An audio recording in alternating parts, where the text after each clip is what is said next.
Good morning. We're currently at Hyde Park. It is one of London's biggest parks. It is one of 8 royal parks in the area closest to the Buckingham Palace.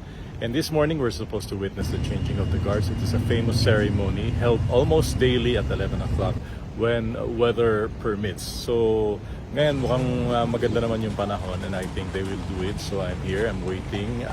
It's going to happen in the next 2 hours. We're joining the commoners this morning to witness the so-called changing of the guards, which is a famous ceremony that transpires every Monday, Wednesday, and Friday, and all day of summer, except during really wet weather. Now, it's supposed to be ceremonial. Okay, we're finally within Palace grounds. I'm supposed to wait here for about an hour and a half. Marami na turista dito na. In fact, this is one of the destinations na pinakadadayo. If you look behind me, meron ngang iba galing ng airport, dala-dala pa yung mga baggage nila at diretso agad dito sa Buckingham Palace.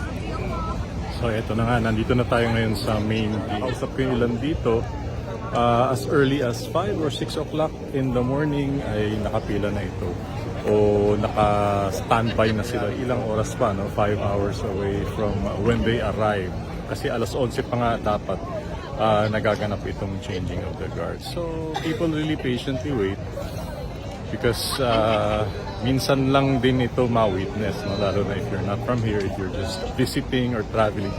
This could be one of the highlights of your trip.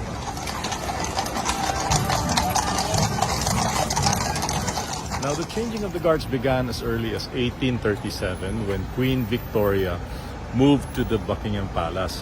There's nothing really special to it. It's just the changing of the shifts from the old guards on duty to the new guards on duty. Kaya lang, it's been a tradition. There is a ceremony, so it's also nice to watch.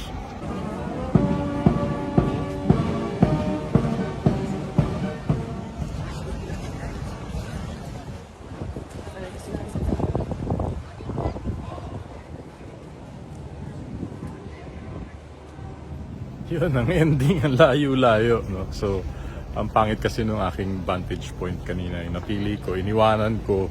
So when I returned, wala na, ang dami ng tao, no? So I was not able to get the perfect shot. Honestly, it's a tourist trap.